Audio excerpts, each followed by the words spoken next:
Unang kabanata hanggang sa dulo, kamangha-manghang kwento agad magsisimula. Paalala sa lahat ng ninong. Mag-follow at mag-like, paglabas mo kikita ka ng 5 milyon. Desidido akong bawiin ang dignidad, hindi na maging sunod-sunuran sa mayayamang pamilya. Pero nakangiting sinabi ng biyenan ko, Jiboda, kung gusto mong makipaghiwalay kay Liu Ruyan, kailangan mong isauli ang trilyong yaman, umalis ng walang dala. Kalmado niyang pinaglalaruan ang kanyang mga batong kristal. Sigurado siyang hindi ako papayag. Ngunit sa sumunod na segundo, sinabi ko, "Siyempre pwede." Pirmahan agad ang kasunduan. Nagulantang siya. Kumalat sa sahig ang mga batong kristal. Nagtanong siya, imposible kayang iwanan ang kustodya ng bata, at hindi na kayo makikita pang mag-ina. Kaya mo rin bang tanggapin? Muli kong sinabi, siyempre pwede. Anong mahirap tanggapin doon? Sa aking pagiging determinado at kalmado, sinabi ko, biyenan. Di ba't malapit nang magkaroon ng bagong ama ang bata na tutulong sa akin sa pag-aalaga? At saka, pagdating ng kontrata, sapat na ang kinita ko. Ang hindi akin. Hindi ko balak kunin. Gusto ko lang kumita ng pera ng marangal ngayon. Hindi nakaimik ang ina ni Liu. Sa huli, bumuntong hininga siya, kung desidido kang umalis, tutuparin ko ang usapan at ipadadala kita sa Vienna para mag-aral ng musika. Kailangan ng 1 linggo para sa mga papeles. Tungkol naman sa diborsyo, ikaw na ang magsabi kay Liu Ruyan. Salamat, biyenan. Pagkaalis ko sa lumang bahay,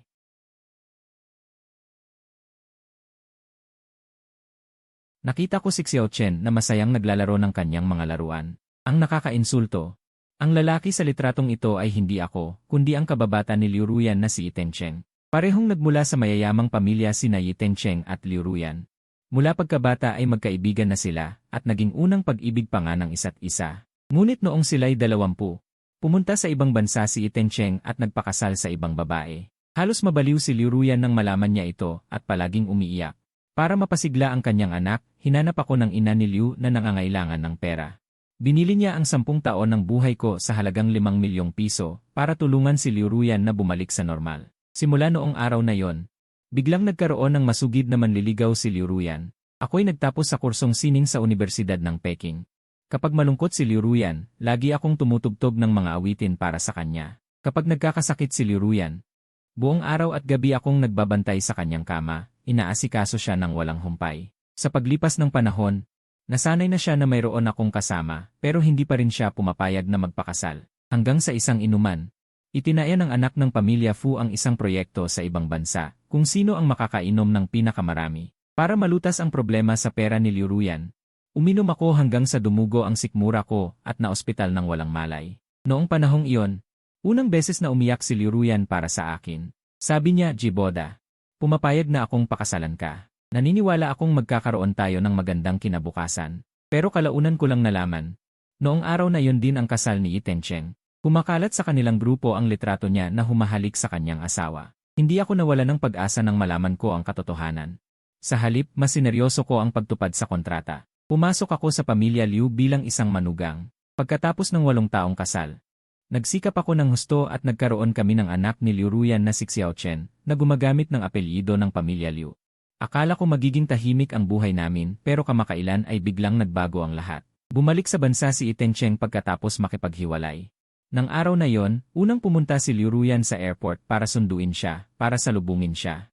Unti-unti silang nagkabalikan at naging mas madalas ang kanilang komunikasyon. Para mapabilis ang pagpapaalis sa akin, sinadya ni Yi Tencheng na mapalapit kay Liu Xiaochen, at sinabi ang lahat ng masama tungkol sa akin. Simula noon, tinatawag na Papa ni Yi Tencheng ang tahimik at walang imik na anak ko. Ang asawa ko naman na hindi nagluluto, ay personal na nagluto ng mainit na sopas para kay Yi Tencheng. Alam ko sa aking puso na wala na akong puwang sa pamilyang ito.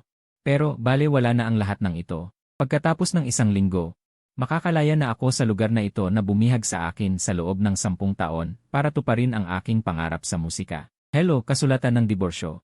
Tahimik akong naghihintay sa pagbabalik ng mag-ina. Pagkalipas ng kalahating oras, bumukas ang gate ng villa. Nang marinig ko ang tunog, gaya ng dati, inayos ko ang mga tsinelas para sa kanila at inayos ang kanilang mga damit. Inihanda ko ang pagkain ng maaga, at kinontrol ko pa ang oras para makakain sila ng pinakamainit na pagkain. Sabi ko, taglagas na. Nagluto ako ng sabaw ng manok. Kayo ni Xiaochen, kumain na kayo habang mainit pa. Sumagot si Liu Ruyan habang pabalik galing sa inuman kasama si Yi Tencheng. Nakakain na kami. Walang ganang sagot ni Liu Ruyan, hindi inaalis ang tingin sa kanyang cellphone. Mukhang abala siya sa pagpapadala ng mensahe. Nakasimangot naman si Liu Xiaochen. Masama sa katawan ang sobrang pagkain ng fried chicken ni Liu Xiaochen. Sabi ng kanyang bibig, wala akong pakialam. Dinala ako ni Tito Yi para kumain ng fried chicken. Napakakuripot mo. Itinapon ni Liu Xiaochen ang mga chopstick na inabot ko sa kanya at sinabi, kaya pala sinasabi nilang wala kang silbi. Wala akong pera, wala ring kakayahan, ni manok ay hindi ka marunong magprito, wala ka sa kalingkingan ni Tito ito. Basura. Habang naririnig ko ang mga salitang iyon na may pait, parang tinutusok ng karayom ang puso ko. Nakakaramdam ako ng ginaw. Hindi ko alam kung anong ideya ang itinuro ni Ito Teng kay Liu Xiaochen at naging napakawalang utang na loob niya. Dahan-dahan akong tumingin kay Liu Ruyan, ngunit mas nakapanghihilamig ang reaksyon niya. Sabi niya, bata pa si Xiaochen, huwag mo nalang pansinin. Sinulyapan lang ni Liu Ruyan. At walang ganang sinabi, Xiaochen, huwag kang magsalita ng ganyan sa iyong ama. Umirap siya at sinabi, ayoko. Sasabihin ko, sasabihin ko, sasabihin ko. Nagpa-cute si Liu Xiaochen pagkatapos ay umakyat sa itaas. Sabi niya, hindi man lang makasagot, wala talagang silbi. Sa sandaling iyon, bumalik sa dati ang lahat, nanumbalik ang katahimikan sa malaking sala, at tila babagsak na ang chandelier. Umupo ako sa sofa ng ilang sandali, at sa huli ay kinuha ko ang kasulatan ng diborsyo sa ilalim ng mesa. Sa mga sandaling iyon, nakatutok pa rin si Liu Ruyan sa kanyang telepono. Ang kanyang mga kilay ay nakarelax, masaya at panatag. Alam ko na. Kausap niya si Ito Teng, dahil ang galak na iyon ay hindi ko nakita sa kanya sa loob ng 7 taon ng aming kasal. Ngumiti ako ng mapait sa aking sarili at inilapag ang kasulatan sa mesa. Wala na akong pakialam. Kapag napirmahan na yan, wala nang ugnayan sa pagitan namin ni Liu Ruyan, tuluyan na akong makakawala. Sinabi ko, Liu Ruyan, magdiborsyo na tayo. Hindi ako kukuha ng anumang ari-arian. Mahina kong sinabi na parang nag-uusap lang tungkol sa walang kabuluhan. Tumango siya at sinabi, wala lang gana si Liu Ruyan na sumagot. At nakatitig sa screen. Sabi ko, sayo na rin si Liu Xiaochen. Hindi na tayo magkikita, pirmahan mo na lang kung walang problema. Sabi niya, CJ, sanay na rin ako sa kanyang walang ganang sagot. Dahil ganito ang naging buhay ko sa loob ng 10 taon, mayong nandyan na si Ito Teng, hindi na siya nag-aabalang magpanggap. Inabot ko ang panulat at papel, at walang pag-aalinlangan na pinirmahan ni Liu Ruyan ang kanyang pangalan, ngunit huminto siya sa huling linya. Nang tumingin ako, nakita kong nakatulala siya sa screen. Tiningnan ko siya at isa-isang tinanong. Liu Ruyan, naririnig mo ba ang sinasabi ko? Sumagot siya ng walang gana. Ano? Napagtanto ni Liu Ruyan at nagmamadaling pinirmahan ang kanyang pangalan. At hindi man lang tumitingin ay sinabi niya, hindi ba yon yung nakaraang charity event ng grupo? Sa susunod, ikaw na lang ang pumirma sa mga ganyang bagay. Bakit mo pa ako tinatanong? Pagkatapos niyang sabihin yon, tumayo siya at bumalik sa kanyang silid, isinarado niya ang pinto. Habang pinagmamasdan ko ang papalayo niyang likod, napangiti ako. Talaga nga. Wala siyang naririnig at walang pakialam sa anumang sinabi ko. Inilaan ko ang aking puso at kaluluwa sa loob ng 10 taon, ngunit ang nakuha ko ay ang pagwawalang bahala ng aking asawa at ang pangungutya ng aking anak. Ngunit buti na lang. Malapit nang matapos ang lahat, sa loob ng 7 araw, tuluyan na akong makakalayo. Asawa, anak at ang tinatawag na pamilya. Hindi ko na kailangan ang lahat ng iyan. Kinaumagahan, malamig dahil sa taglagas. Maaga akong nagising, wala na si Liu Ruyan sa kanyang tabi. Nagmadali akong kumain ng almusal. At nagtungo ako sa 3rd hospital, pagdating ko sa harap ng kama, agad na umupo ang matanda. Nakikita sa mga kulubot sa kanyang mukha ang saya. Tanong niya, Jiboda, bakit ka naparito? Ngumiti ako at sinabi, Inang Direktor, naparito ako para magpaalam sa inyo. Inabot ko sa matanda ang 1 milyong natitirang bayad na nakuha ko noon. Sabi ko, malapit na akong pumunta sa ibang bansa para mag-aral ng musika. Ang 1 milyong ito ang huling pera na idodonasyon ko sa ampunan. Napaiyak siya at sinabi, anak ka, bakit ka pa nagbibigay ng pera? Hindi makapagsalita ang inang direktor dahil sa sobrang pagkadama. Noong ako ay 5 taong gulang, pinulot niya ako at pinalaki sa ampunan. Sa kalaunan, sa pamamagitan ng aking sariling pagsisikap, nakapasa ako sa departamento ng sining ng Peking University at malapit na akong mag-aral ng musika sa ibang bansa. Ngunit dahil sa isang masamang balita, kinailangan ng inang direktor ang 50,000 pampagamot para suklian ang kanyang kabaitan.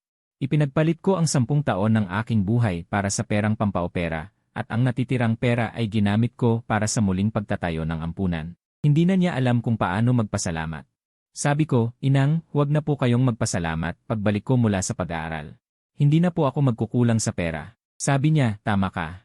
Malaking bagay na makapag-aral ka sa ibang bansa, natutuwa ako para sa'yo. May biglang naalala ang inang direktor. Tanong niya, ngunit kung pupunta ka sa ibang bansa, hindi ba mahirap na kayong magkita ng iyong asawa at anak? Hinilot ko ang aking balikat at sinabi, mas mabuti nga po iyon para wala ng problema. Maya-maya, habang tinitingnan ang mapanuksong mga mata niya, tumawa ako at sinabing, hiwalay na ako. Nagulat ang Dian, mahigpit na hinawakan ang ulo ko at bumulong. Mabuti't hiwalay ka na, naghirap ka sa mga nakaraang taon. Tandaan mong alagaan mo ang sarili mo sa hinaharap. Sagot ko, Lola. Sigurado po. Pagkaalis ko ng ospital, nagmadali akong umuwi para mag-impact ng mga gamit. Natapos ko na ang huling bagay, kaya maaari na akong umalis sa pamilya Liu nang walang anumang alalahanin. Ilang oras lang ang lumipas.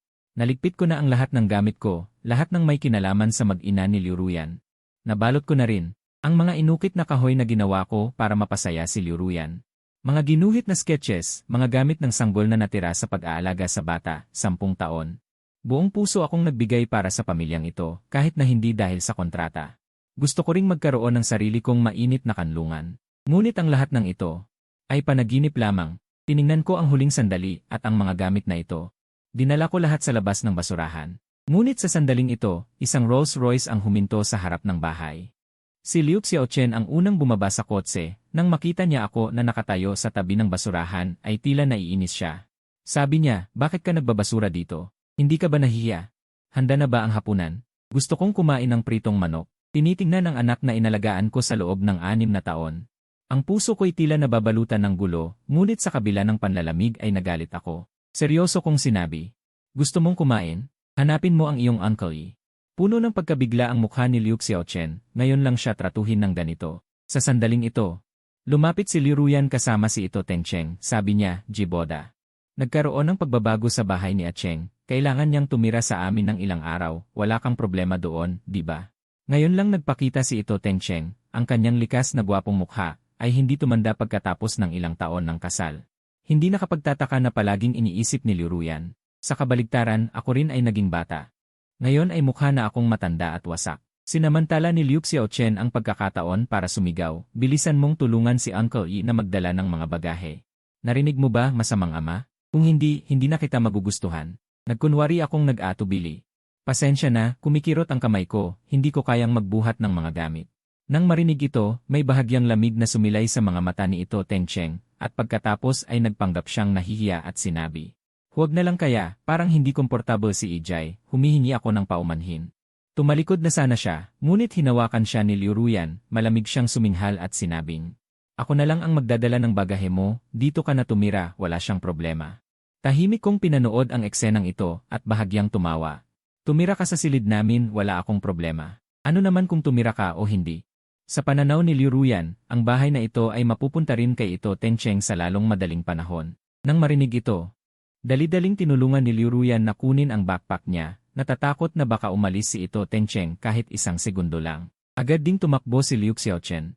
Aktibong kinuha ang bag sa gayon, nagtulungan ang tatlo na mag-usap at magtawanan. Tila isang pamilyang kararating lang mula sa bakasyon. Medyo hindi nasisiyahan na sinabi ni Liu Xiaochen, ano pa ang hinihintay mo? Bilisan mong maghanda ng hapunan, gusto kong kumain ng pritong manok, kailangan ni Mommy at ni Uncle Yi na kumain ng seafood para manumbalik ang kanilang lakas. Ginagawa akong menu, naging pangkaraniwan na sa pamilyang ito. Ako ay naging parang katulong sa loob ng maraming taon.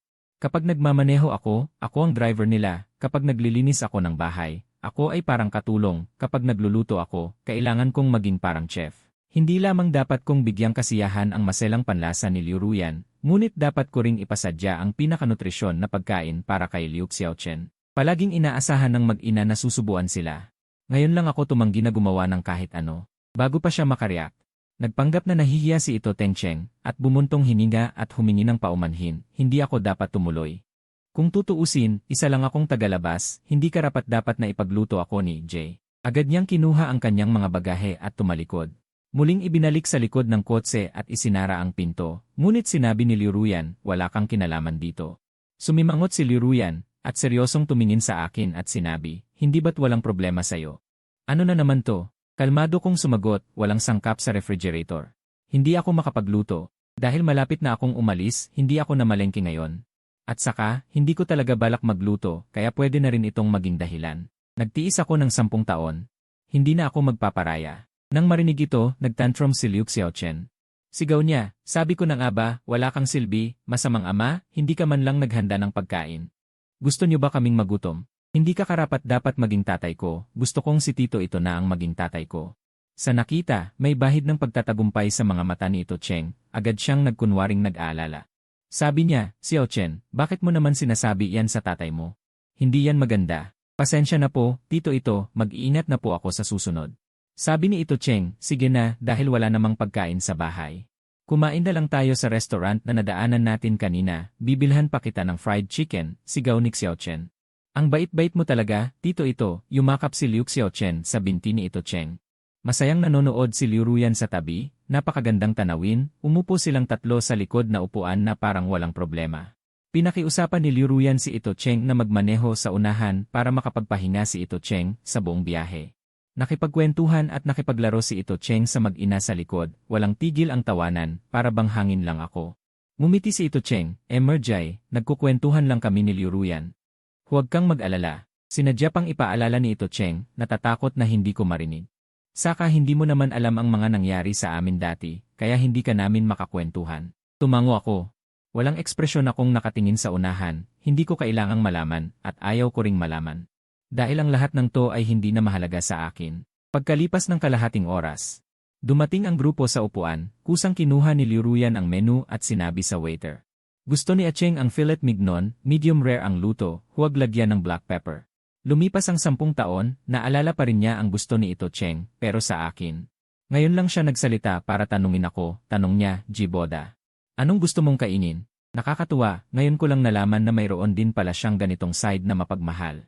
Dahil ako naman lagi ang nakakaalala kung anong gusto niya, at sa harap ko, lagi siyang mapili, laging naghahanap ng butas sa itlog. Sabi ko, hindi ako kumakain ng steak. Mahina kong sagot. Nagulat si Liu Ruyan, 10 taon na kaming kasal, kabisado ko na ang mga gawin ni Liu Ruyan. Pero ngayon lang nalaman ni Liu Ruyan na may mga pagkain akong hindi kinakain, sabi ko. Kumain na kayo, aalis na ako, naihatid ko na kayo. Ayoko nang magtagal dito at mandiri sa sarili ko. Hindi umimik ang tatlo, sabay-sabay silang pinanood akong umalis sa restaurant. Ilang minuto na akong naglalakad nang mapansin kong nasa akin pa pala ang susi ng kotse, pero bago pa ako makapasok. May narinig na akong mga bulungan sa loob, may nagsabi, si Mel Liu ba yan? Ang saya naman ng pamilya ninyo. Nagbibirong dagdag pa ng isa, ito ba ang asawa ninyo? Mas gwapo pa pala sa inaasahan, kaya naman pala hindi kayo nagpapakita ng pagmamahalan sa publiko. Siguro natatakot kayong maagawan. Kahit matagal nang nasa ibang bansa si Ito Cheng, at halos nakalimutan na siya ng mga nasa alta sosyedad. Kaagad namang naakit ng kanyang pananalita at pag-ugali ang atensyon ng mga tsismosa, nagustuhan siya ng lahat. Sabi ng isa, bagay na bagay si Liu at Emer ito, ilang taon na ba kayong kasal? Ang laki na ng anak ninyo. Bahagyang namula ang pisngi ni Liu Ruyan, hindi siya sumagot. Tumango ng todo si Liu Xiaochen at paulit-ulit na tinatawag na papa si Ito Cheng, nakatingin sa eksena. Bahagya lang akong nakaramdam ng discomfort, kaagad akong kumalma, bakit ako magagalit? Isa lang naman akong instrumentong binili ng nanay ni Liu para mapasaya si Liu Ruyan, tapos na ang kontrata. Tapos na ang bentahan, wala na akong kinalaman sa lahat. Sa loob ng restaurant, nakita ako ni Ito Cheng sa bintana, sinadya niyang isubo ang isang piraso ng steak at malambing itong iniharap sa bibig ni Liu Ruyan. Sabi niya, Liu Yan, maraming salamat sa paghahanap mo ng matutuluyan ko ngayong araw. Napagod ka. Tumawa ng mahina si Liu Ruyan at umiling, hindi naman. Ang problema mo ay problema ko rin. Umiti ng bahagya si Liu Ruyan at saka binuka ang bibig. Palapit ng palapit si Ito Cheng na may hawak na tinidor, halos magkadikit na ang kanilang mga mukha, sobrang nakakakilig na. Sa sandaling iyon, nagsimulang maghiyawan ang mga nanonood, ang sweet. Nanood ba ako ng drama? Kiss! Kiss! Nakakalokong sabi ni Liu Xiaochen, Mama, mag-kiss na kayo. Hindi na ako makapaghintay. Nahihiyang sabi ni Liu Ruyan, nasa publiko tayo. Maghinay-hinay ka. Bahagyang namula si Liu Ruyan, mahina siyang nagalit. Pero lalo itong ikinatuwa ni Ito Cheng, kaagad niyang hinawakan ang kanyang buhok at hinalikan siya, nagdadalawang isip pa siya kanina. Pero habang papalapit ang lalaki, unti-unti na rin siyang sumuko at dahan-dahang pumikit para mag-enjoy.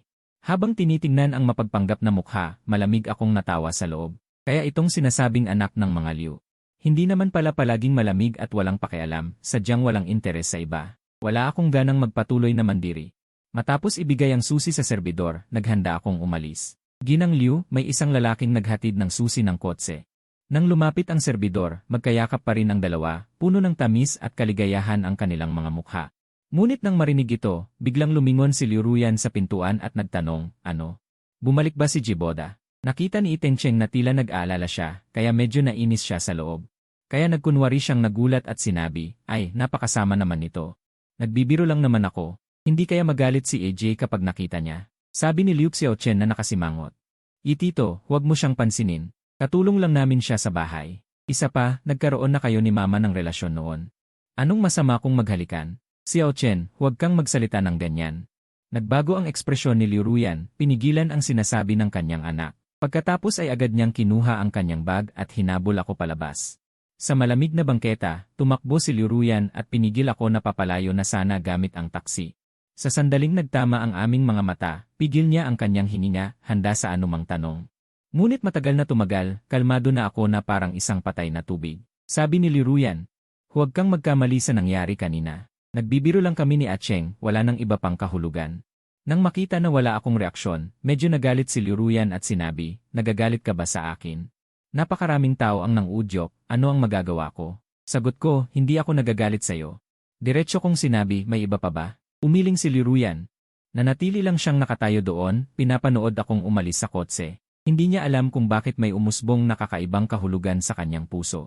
Kailan naging ganito kabait si Jiboda? Hinabol na siya ni Iten Cheng mula sa likuran, kaya hindi na siya nag-isip pa.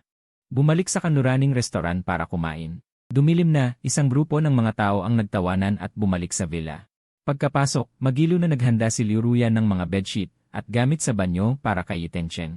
Ngunit dahil hindi siya nagtatrabaho sa bahay, hindi niya alam kung saan ang mga gamit. Bagamat nakaramdam siya ng hindi maganda. Sa huli ay sinenyasan niya akong lumapit. Tahimik kong kinuha ang mga gamit at bumalik sa silid-aralan, isinara ang pinto. Kumuyom si Iten Cheng sa tuwalya at bumuntong hininga, tila may galit pa rin sa akin si Jay. Baka bukas sa hotel na lang ako tumuloy, sabi ni Liu Ruyan. Mas komportable ba ang hotel kaysa sa villa? May halong emosyon ang kanyang mukha nang sabihin niya, kakaiba si Jiboda ngayon. Huwag mo siyang intindihin. Agad na hinawakan ni Liu Xiaochen ang kamay ni Iten Cheng at sinabi, Tito. Sa silid-aralan natutulog ang papa ko. Ngayon, sa master bedroom na lang tayo matulog. Tumanggi si Iten Cheng. Hindi kaya maaari. Sabi ni Xiaochen, ay bisita ka. Hindi kita pwedeng patulugin sa sofa. Sige, nag-aatubiling tinanggap ni Iten Cheng ang imbitasyon. Wala pang kalahating oras, may lumabas na ilang larawan sa aking telepono. Ipinadala ni Iten Cheng. Ipinadala niya, Yijay, pwede ko bang hiramin itong shower mo? Sa larawan, hindi lang shower ang nakikita, kundi pati na rin ang mag-ina na naglalaro kasama si Iten Cheng. Sagot ko, ginamit ko na ito. Gamitin mo na lang kung hindi ka mandidiri. Walang pag-aalinlangan kong sinagot, isinilensyo ang telepono at mahimbing na natulog. Lumipas ang panahon at dumating ang 2 araw. Sa pagkakataong ito, malapit nang matapos ang panahon ng paghihintay para sa diborsyo. 4 na araw na lang ang natitira. Nabibili ko na ang mga bagong kwerdas. Kailangan ko nang ihanda ang mga instrumento. Nagpapraktis ako sa kwarto, ngunit paminsan-minsan ay may ingay na nanggagaling sa ibaba, nakakairita. Bumaba ako para tingnan, at doon ko nalaman na si Iten Cheng pala ang kasama ni Liu Xiaochen na nagkakatuwaan. Tito, gusto kong maglaro ng cat-catching fish. Pwede mo bang ibaba yung aquarium? Pinigilan ko sila, teka, pinigilan ko ang dalawa. Hindi pwedeng paglaruan ng isda. Maghanap kayo ng iba. Noon pa man, madalas na laruin ni Liu Xiaochen ang aquarium na ito. Sa bawat pagkakataon, pahihirapan niya halos mamatay ang mga isda, tapos ako pa ang maglilinis. Ilang beses ko na siyang pinangaralan at pinuna. Ngunit ang tanging natanggap ko lang ay mga sumpa at galit. Ang pagpigil ko ngayon ay para hindi ko makita na sinasayang muli ang mga isda na binili ko ng mahal at inalagaan ng mabuti. Sabi niya, ayaw mo lang akong paglaruan. Galit na galit si Liu Xiaochen. Sinamantala ni Iten Cheng ang pagkakataon at nagsalita. Jiboda, magkano ba ang halaga ng ilang isda? Hindi mo naman kailangang pigilan ang pagiging aktibo ng bata. Tumawa ako at sinabi, mahalaga man o hindi, hindi pwedeng basta na lang sayangin ang mga bagay na mahalaga sa iba. Kailangan mayroon tayong mga batayang prinsipyo sa pagkatao. Sagot niya, magkano ba ang halaga ng mga prinsipyo? Nanlait si Iten Cheng at itinuro ako gamit ang kanyang kamay, ganyan ka ba talaga katatag? Nabantayan mo ba ang iyong babae? Nabantayan mo ba ang iyong pamilya? Si Iten Cheng ay isang taong laging nagbabalik ng pabor. Lalo na pagkatapos mabasag ang mangkok, mas gusto niya akong ipahiya. Ang sabi ko, bantayan ko lang ang mga bagay na mahalaga. Dahan-dahan kong ibinalik ang aquarium. Ang sabi ko, ang mga sinasabi mo ay hindi mahalaga sa akin. Kung gusto mo itong maging kayamanan, kunin mo. Medyo nagalit si Itencheng. Humihingal siya. Magmatigas ka lang. Hindi ako naniniwalang walang pagmamahal sa babaeng pinakasalan mo ng 10 taon. Kung marunong ka, umalis ka na. Huwag mo akong piliting kumilos. Sa pagkakataong ito, tinatamad pa akong sagutin siya at tumalikod na lang ako. May lumitaw na katigasan sa mga mata ni Itencheng. Agad niyang inagaw ang aquarium. Dali-dali akong lumapit at mahigpit na hinawakan ang gilid ng aquarium. Sa pagtatalo namin, hindi sinasadyang nabasag ang aquarium sa lupa. Nagkaroon ng malakas na kalabog.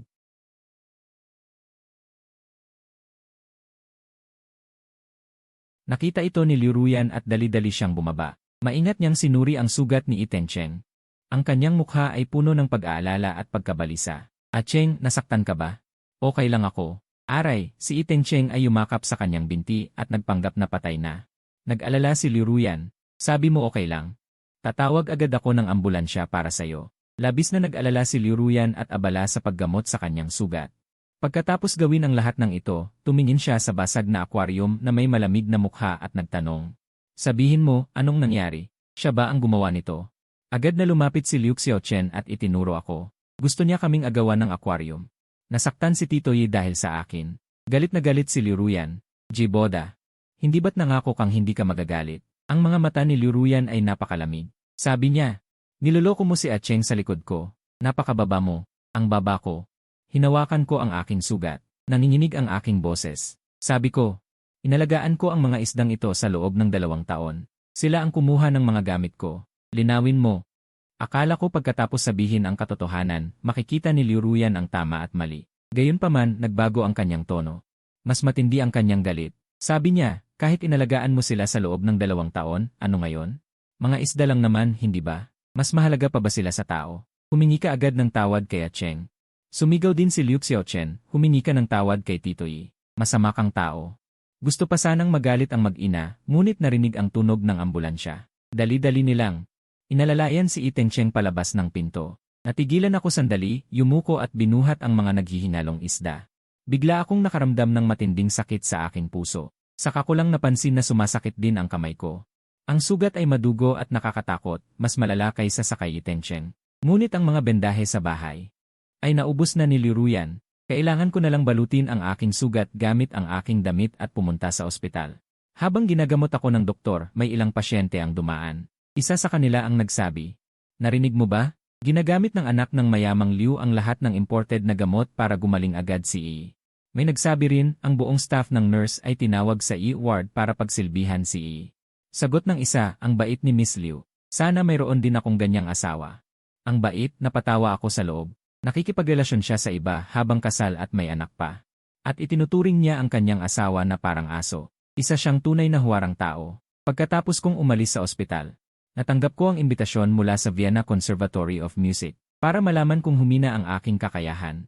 Hiningi nila sa akin na gumawa ng isang kanta bilang pagsusulit. Kaya naghanap ako ng recording studio na malayo sa syudad para i-record ang aking bagong kanta. Ang malawak na bukirin sa labas ng syudad, kasama ang mga bundok, ay nakaka-relax. Ang sama ng loob ko sa loob ng 10 taon. Sa wakas ay nailabas ko ngayon. Sa loob ng 2 araw, nakalimutan ko ang lahat at nag-focus sa katahimikan ng lugar na ito. Unti-unti kong binuhay ang aking talento sa musika na matagal ko nang inilibing. 1 araw na lang bago ako umalis ng bansa. Sa wakas ay naipadala ko na ang aking gawa sa email. Pagbukas ko ng aking cellphone, ang mga tawag at mensahe na hindi ko sinagot ay bumuhos. Lahat sila ay galing kay Liu Ruyan at Liu Xiaochen. Nagulat ako, hindi ba inaalagaan ni Liu Ruyan si Itencheng? Anong kailangan nila sa akin? Nagalit ako at sumakay ng taxi pabalik sa villa.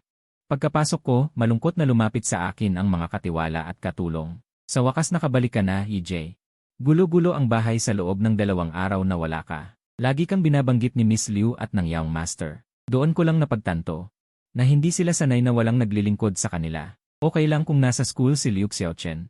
Halos mabaliw na si Liu Ruyan sa bahay araw-araw. Nagtanong si Liu Ruyan, saan ka nagpunta noong 1 araw? Sumandal siya sa may pintuan, mas malumanay ang boses kaysa dati, ngunit nanatili itong malamig. Sabi ko, sa camping site. Tanong niya, bakit bigla mong naisip na pumunta roon? Sabi ko, para magpalamig. Nagdahilan na lang ako dahil matagal na niyang hindi binibigyang pansin ang mga hilig ko. Kung ako man ay nangingisda o naglalaro, para sa kanya, iyon ay mga bisyo ko. Ang mahalaga lang sa kanya ay kung natutugunan ko ang emosyonal niyang pangangailangan, inaalagaan ang mga gusto niya, kaya ayokong piliting magpaliwanag. Pagkatapos ng ilang katahimikan, si Liu Ruyan ang unang nagsalita. Huwag mo sanang masamain ang nangyari sa aquarium noong nakaraan. Bisita pa rin si Iten Cheng. At spoiled siya ng pamilya simula pagkabata. Dapat lang na ipagtanggol ko siya. Lumipat na si Cheng. Sinabi mo noon na hindi ka magagalit. Huwag mo nang palakihin ang bagay na ito sa susunod. Kahit humihingi ng tawad. Si Liu Ruyan ay tila labag sa loob na may halong paninisi pa. Kung hindi dahil sa paglayas ko nitong mga nakaraang araw. Siguro tinatamad pa siyang magsalita. Nanahimik ako at umakyat para kunin ang mga gamit ko. Teka, may isa pa akong bagay, biglang tawag sa akin ni Liu Ruyan. Kinuha niya ang isang aquarium mula sa kabinet at sinabi, ako mismo ang pumili nito sa palengke. Bilang kabayaran sa'yo. Bigla akong napangiti at sinabing, hindi na kailangan. Mga isda lang naman kapag namatay, patay na. Aalis na rin naman ako. Kahit gaano karami pang isda ang alagaan ko, walang saysay. At saka, patay na ang mga paborito ko. Walang makakapantay sa kanila. Tanong niya talaga, nakikita niya akong kalmado. Pakiramdam ni Liu Ruyan ay hindi siya komportable, parang hindi niya ako kilala. Nang gabing iyon, natulog pa rin ako sa study room.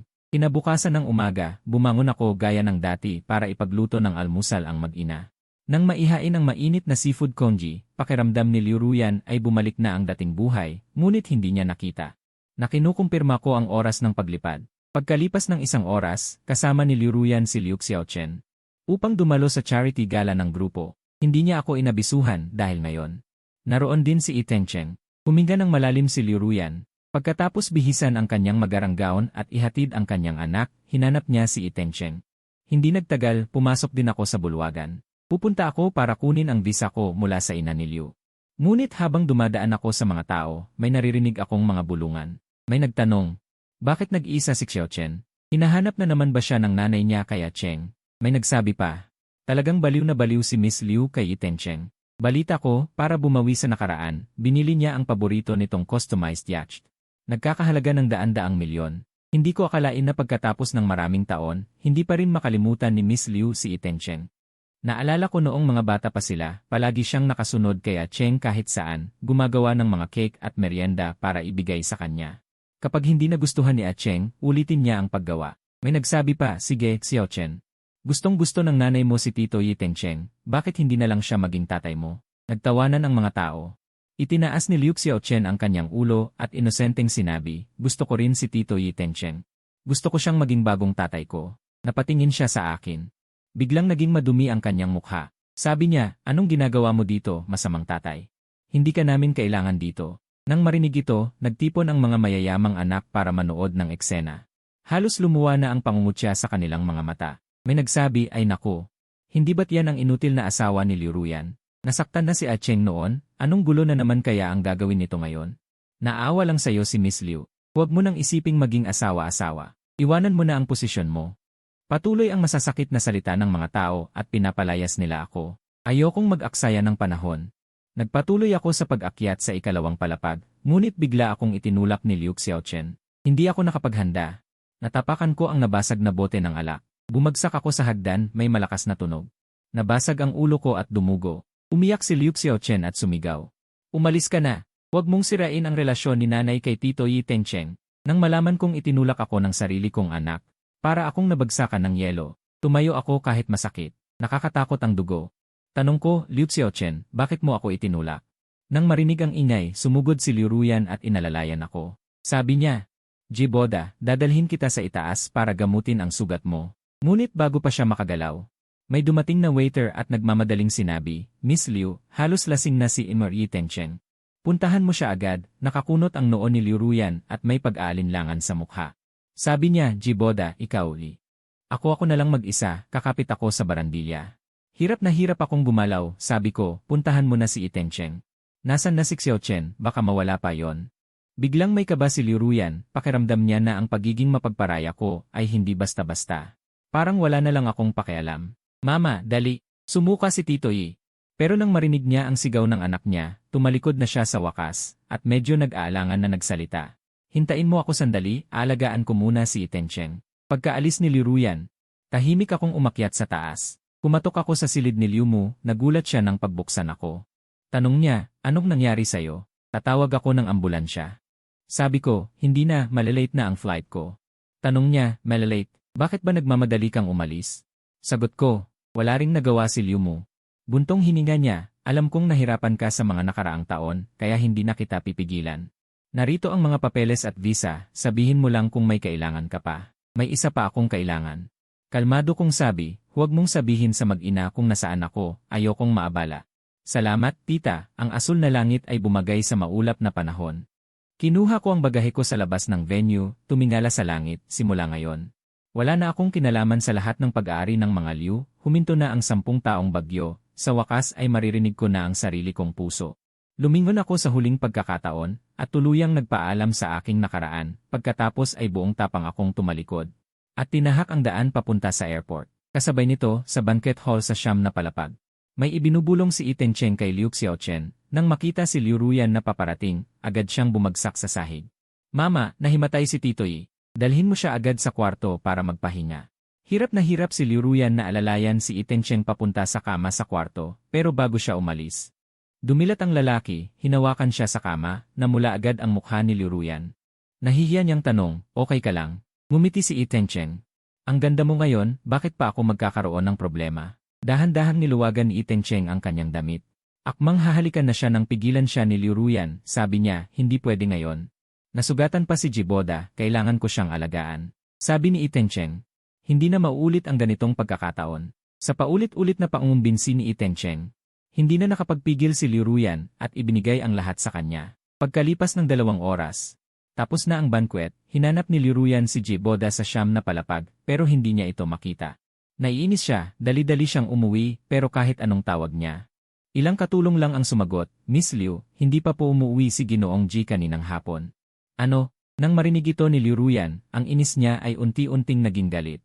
Dati, kapag nasugatan si Jiboda, basta-basta lang niya itong gagamutin, pagkatapos ay uwi para maglaba at magluto para sa mag-ina. Hindi siya magpapakulong sa ospital, pero ngayon, hindi niya siya hinihintay, hindi rin siya umuwi, ano na naman kayang pakulo ito. Inis na sabi ni Liu Ruyan, hanapin niyo siya agad, huwag siyang mag-inarte. Pagkatapos mag-utos ni Liu Ruyan, bumalik na siya sa kwarto para magpahinga, pero pagpasok niya, napansin niyang maraming gamit ang nawawala. Mga libro, damit, pati litrato ng kasal, lahat ng tungkol kay Jiboda ay biglang nawala. Madalas din namang nagtatapon ng mga lumang gamit si Jiboda kapag naglilinis. Pero parang sobra naman yata ang tapon niya ngayon. May kaba si Liu Ruyan, tiningnan niya ang buong kwarto. Hanggang sa napatingin siya sa isang dokumento sa bedside table, pagbukas niya, lumitaw ang 5 malalaking letra. Kasulatan ng diborsyo. Pagkatapos noon, dumilim ang mukha niya na parang ulap. Hindi siya makapaniwala sa nabasa niya, kusang loob na isinusuko ni Jiboda ang kanyang milyon-milyong ari-arian at shares, pati na rin ang kustodya ng kanilang anak. At sa huling pahina, nakasulat ang pangalan ni Liu Ruyan, naalala niya. Na may ipinapirma sa kanya si Jiboda noong 1 linggo, nag-uusap sila noon ni Ito Tencheng kaya hindi niya nabasa ang nilalaman. Hindi niya akalain na kasulatan pala iyon ng diborsyo. Nilukot niya ang ilang papeles at itinapon sa basurahan. Hindi makapaniwalang bulong ni Liu Ruyan, diborsyo. Anong biro ito? 10 taon nang nagtitiis si Jiboda. Araw-araw siyang matyagang naglilingkod sa akin at sa anak ko nang walang reklamo, pero nang dumating si Iten Cheng, nagawa niya kaming iwan, mag-ina at talikuran ang karangyaan. Hindi, ginagamit niya lang sigurong panakot ang diborsyo. Lalong tumitindi ang paniniwala ni Liu Ruyan na tinatakot lang siya ni Jiboda at babalik din ito. Mahal na mahal siya nito. Dati nagdugo pa ang tiyan nito para sa kanya, isinakripisyo ang dignidad ng isang lalaki. Walang ibang nagmamahal sa kanya nang higit pa kay Jiboda. Hindi na malayang lumabas ng kwarto si Liu Ruyan at naupo sa sofa, naghihintay kay Jiboda na bumalik. Lumipas ang ilang oras hanggang magtakip silim, pero hindi pa rin ito nagpakita. Tumunog ang telepono. Narinig niya ang nag-aalalang boses ng kanyang assistant. Elra Liu, sinuyod na namin ang lahat ng ospital at botika. Wala kaming makitang bakas ni Emerjay. Parang naglaho na lang siya. Paano naman nangyari yon? Tila naguguluhan ang karaniway kalmado at malamig na si. Sa simula ay ayaw niyang tumawag para magmakaawa. Pero naglakas loob pa rin siyang tawagan ito. Paumanhin, ang numerong tinatawagan niyo ay hindi na ginagamit. Hindi makontak sa telepono at binlock na rin ang lahat ng paraan ng komunikasyon. Sa wakas, napagtanto ni Liu Ruyan ang seryoso ng sitwasyon. Nagpapanik siyang nagtangkang hanapin ito pero pabalik-balik lang siya. Pilit inaalala ang mga alaala niya. Napagtanto niyang wala pala siyang alam tungkol kay Jiboda. Mga hilig, gawi, mga kaibigan, o kahit ang mga madalas puntahan nito. hindi niya alam kung saan siya magsisimula. Nang sandaling iyon, umuwi na rin si Liu Xiaochen galing sa paglalaro ng soccer. Pagpasok pa lang nito'y ang ingay-ingay na. Hoy, tatang, gawan mo na ako ng hapunan. Nagugutom na ako. Sagot ni Liu Ruyan, huwag kang sumigaw. Nawawala ang tatay mo. Medyo iritado si Liu Ruyan. Gusto lang niyang patahimikin ang anak niya. Pero naghiyawan pa si Liu Xiaochen nang marinig ito. Sa wakas, umalis na rin ang kahiyang yon. Buti naman, Mama, papuntahin na natin dito si Titoy. Habang sinasabi ito ni Liu Xiaochen, nagsimula na itong bastos na murahin si Jiboda. Dahil sa sobrang sama ng tono nito, kinilabutan si Liu Ruyan. Nagulat siya at nagtanong. Sino nang nagturo sa iyo ng mga ganyang salita? Tatay mo siya. Sa pagkakaalam niya, hindi magkasundo ang mag-ama, pero di naman umabot sa puntong maghihiwalay na sila.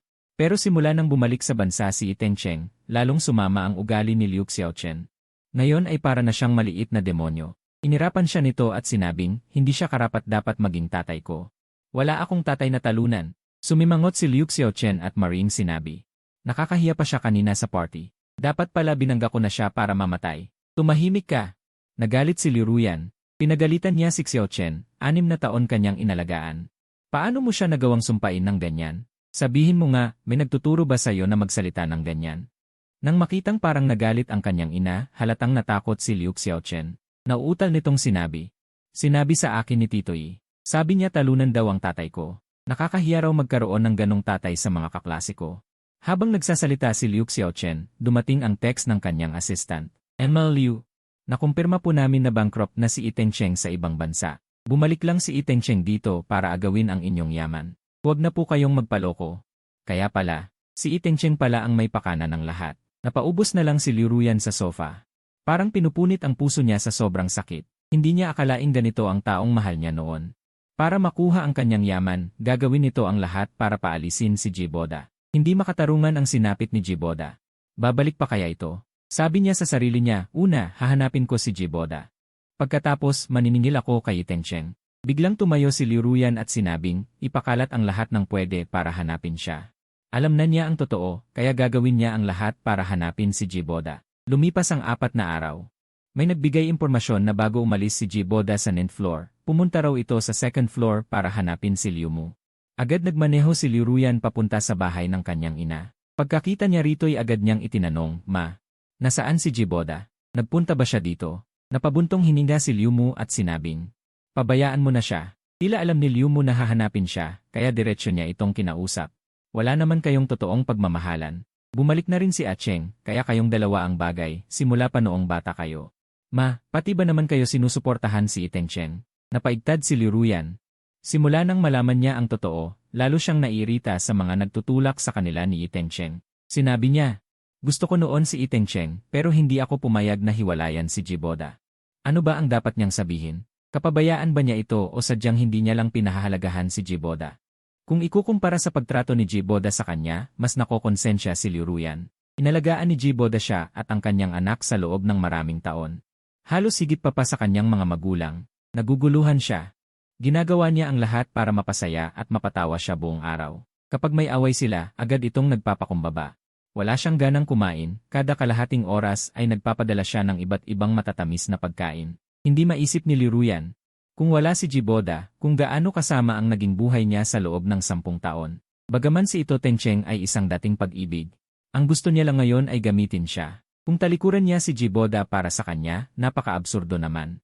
Nakita ng ina ni Liu sa tabi na hindi pa rin makalimot ang kanyang anak, kaya kumuha siya ng kontrata mula sa drawer. Sinabi niya, sige, sasabihin ko na ang totoo sa'yo. Noong iwan ka ni Tencheng para magpunta sa ibang bansa, pinahirapan mo ang iyong sarili ng sobra. Kaya naman naghanap ako ng isang taong tutulong sa iyo na malagpasan ang pagsubok. Noon pala ay kailangan ni Jiboda ng pera. Para sa 5 milyong yuan, inalagaan kanya sa loob ng 10 taon. Akala ko ay magiging maayos ang lahat para sa kanila. Magpapakasal, magkakaroon ng anak, at gugugol ng buhay ng magkasama. Hindi ko alam na biglang babalik si Tencheng. Para mapagbigyan ang dalawa, kusang loob na tinalikuran ni Jiboda ang ari-arian at anak, at hindi na muling babalik sa pamilya Liu. Patuloy pa rin sa pagsasalita ang ina ni Liu. Ngunit lumalabo na ang mga mata ni Liu Ruyan. Hindi niya mapigilang manginig at halos maputla na ang mga daliri habang kinakalkula ang kontrata. Buong 10 taon, ang kabutihan niya ay isa lamang misyon. Buong 10 taon. Nagpakasal siya at nagkaanak dahil lamang sa ilang piraso ng papel. Hindi siya minahal ni Jiboda sa simula't simula pa, kaya nang bumalik si Ito Tencheng. Wala siyang pag-aalinlangang umalis. Impossible. Kung peke ang lahat ng pagmamahal niya sa pamilyang ito. Paano siya nagsikap ng husto upang protektahan silang mag-ina? Dinadaya pa rin ni Liu Ruyan ang sarili niya, ngunit dumating na ang katotohanan na parang isang malaking alon na dumurog sa kanya. Agad niyang pinunit ang kontrata sa dalawa at malakas na ibinagsak sa mesa. Napabuntong hininga ang ina ni Liu. Hindi rin niya inaasahan na mauwi sa ganito ang mga bagay-bagay. Mula pagkabata, ang kanyang anak ay malamig at tahimik. Noong umalis si Ito Tencheng papuntang ibang bansa lang siya nagkaganoon. Ngayon, dahil kay Jiboda, nangyari ulit ito. Kung hindi siya makahanap ng ibang tao, tiyak na gagawa na naman siya ng hindi maganda. Sabik na tumingala si Liu Ruyan na may determinasyon sa kanyang mga mata. Sinabi niya, "Ma, kailangan mong sabihin sa akin ngayon kung nasaan si Jiboda." Nag-alinlangan ng matagal ang ina ni Liu, ngunit nagpa siya pa ring sabihin sa kanyang anak kung nasaan si Jiboda. Ngunit nang tawagan niya ang kanyang mga tauhan, nalaman niya na pansamantalang binago ni Jiboda ang kanyang flight at pinutol ang lahat ng pagsubaybay. Sa sandaling malaman niya ang balita, agad na napuno ng pagkabigo ang puso ni Liu Ruyan. Mukhang determinado si Jiboda na tuluyang putulin ang ugnayan sa kanya. Nagmadaling umalo ang ina ni Liu, "Huwag kang mag-alala. Ang sigurado ako ay nasa Vienna Conservatory of Music siya. Ikaw na ang bahala sa iba pa." CJ. Nabuhayan ng pag-asa si Liu Ruyan nang makuha niya ang impormasyon. Agad siyang nagpaayos ng pribadong eroplano at naghandang umalis sa tanghali. Umuwi siya para mag-impeke, ngunit nakita niya ang kanyang anak na kasama si Ito Tencheng. Tanong ni Ito Tencheng, "Liu Ruyan, saan ka pupunta?" Naging malamig ang boses ni Liu Ruyan na may halong inis. Tanong niya, "May kinalaman ka ba rito?" Nang makita muli ang lalaking nasa harap niya, pandaraya at pagkasuklam lang ang nararamdaman niya. Nagulat si Ito Tencheng, ngunit lumapit pa rin siya para magtanong, "Hindi ba maganda ang pakiramdam mo? Dalhin kita sa doktor." Itinulak niya palayo si Ito Tencheng at sinabi, "Umalis ka sa daan. Pupuntahan ko si Jiboda." Nang marinig iyon, natigilan si Ito Tencheng. Hindi niya inaasahan na ang dahilan kung bakit hindi siya nagpapakita sa kanya nitong mga nakaraang araw ay dahil hinahanap niya si Jiboda. Anong ginamit ni Jiboda para maging ganito siya? Sa isip niya, isinumpa niya si Jiboda at nagpanggap na nasasaktan. Bumagsak siya sa lupa at sinabi, "Liu Ruyan, namaga ang sugat ko noong huling pagkakadapa ko. Ang sakit, tulungan mo ako." Ngunit sa pagkakataong ito, nilagpasan siya ni Liu Ruyan. Nang makita yon ni Liu Xiaochen, nagalit siya at sumigaw, "Mama, hindi ba't gustong-gusto mo si Tito ito? Bakit mo pahahanapin ang loser na yon?" Sumimangot si Liu Ruyan at sinabi, "Sinong loser?" Tinitigan ng masama ni Liu Ruyan ang kanyang anak, na may malamig na tingin.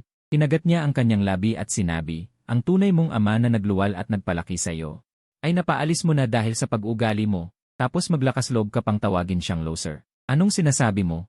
"Hindi ko maintindihan," galit na sinabi ni Liu Ruyan. "Umaarte ka pa rin? Akala mo ba hindi ko alam ang mga kalokohan mo?" Tuluyang nagalit si Liu Ruyan. Hinablot niya ang kanyang pang-itaas at inilantad ang sugat na gumaling na. Sumigaw si Liu Ruyan, "Nagplano ka para paalisin si Jiboda. Balak sana kitang pagsabihan sa tamang panahon, pero kusa kang lumapit sa kapahamakan. Kaya huwag mo akong sisihin." Hindi pa nakikita ni Ito Tencheng ang galit na si Liu Ruyan. Natakot siya at namutla. Alam niya ang kapangyarihan ng pamilya Liu at ang magiging kahihinatnan niya. Sinabi niya, "Liu Ruyan, pakinggan mo ako. Ginawa ko ito dahil mahal na mahal kita. Hindi ka karapat-dapat kay Jiboda. Magbalikan na tayo. Akuin ko ang responsibilidad para sa inyo ni Xiaochen habang buhay." Nagpumilit siyang gumapang sa paanan ni Liu Ruyan at tumingin sa kanya ng may pagmamahal. Ngunit ibinato ni Liu Ruyan ang mga dokumento sa kanyang mukha. Sinabi niya, "Ito ang responsibilidad mo habang buhay. Noong 19 na taong gulang ako, iniwan mo ako para pumunta sa ibang bansa, tapos ngayon baon sa utang. Gusto mo pang bumalik para agawin ang yaman ko." Ang kanyang tingin ay sobrang lamig, puno rin ng pagkadismaya.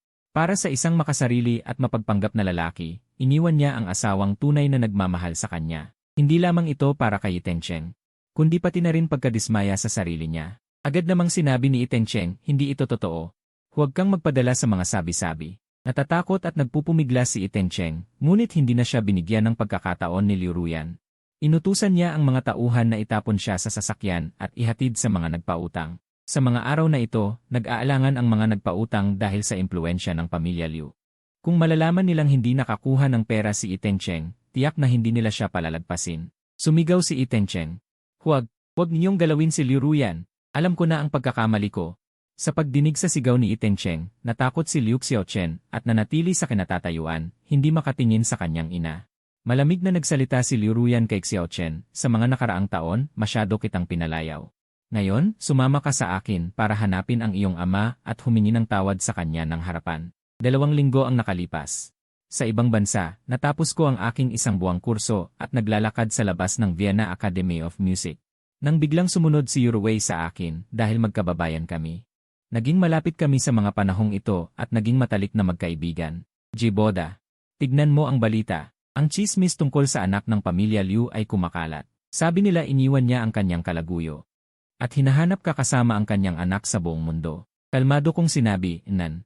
Tumugon lang ako, hindi ba maganda ang buhay ko ngayon? Pagkatapos kong magpaliwanag, pumasok ako sa eskinita. Sabi ko ay, kailangan ko pang umuwi para ipagluto si Shishi, mauna na ako. CJ. Magkita tayo bukas. Ang hapon sa Austria ay laging kaakit-akit. Ang kahangahangang paglubog ng araw ay kumalat sa bawat sulok ng abot tanaw. Huminga ako ng sariwang hangin pagkatapos ng ulan na may amoy lupa. Umuwi ako sa aking tinitirhan. Ito ang aking inupahang maliit na bahay sa labas ng paaralan. Nagbabasa, nagtatanim ng bulaklak at tumutugtog ng piano. Ang buhay ay napakasarap. Tito J, dumating ka na. Isang matamis na boses ang narinig. Masayang tumakbo si Shishi dahil nasa bahay na ako. Nasa bahay na ako. Nasa bahay na ako. Tito J, dumating ka na. Isang matamis na boses ang narinig. Masayang tumakbo si Shishi dahil masyadong mahaba ang apron. Halos madapa siya. Agad ko siyang inalalayan at sinabi, ikaw talagang bata ka. Bakit ka nagsuot ng apron ng matanda? Sabi niya, iginawa kita ng paborito mong fish-flavored eggplant. Araw-araw kang nagtatrabaho ng husto, Tito. Ayokong maging pabigat sa'yo. Sa pagtingin sa maruming mukha ni Shishi, napaiyak ako. Si Shishi ay isang abandonadong sanggol. Nagkakilala kami sa ampunan. Noong siya ay 6 na taong gulang, inampon siya ng isang mag-asawang dayuhan. Mula noon ay wala na kaming balita sa kanya. Ngunit kalaunan ang mag-asawa ay naaksidente. Dinala siya ng mga kriminal dito. Nang mahulog ang aking pitaka. Pinulot ito ni Shishi na nagdaan at hinabol ako ng 5 kalsada. Sinikap niyang isauli ito sa akin. Ang tadhana ay talagang isang pagkakataon. Ang pagiging maunawain at mabait ni Shishi ang nagparamdam sa kanya na maaari niya akong makilala muli. Tanong niya, Tito, bakit ka umiiyak?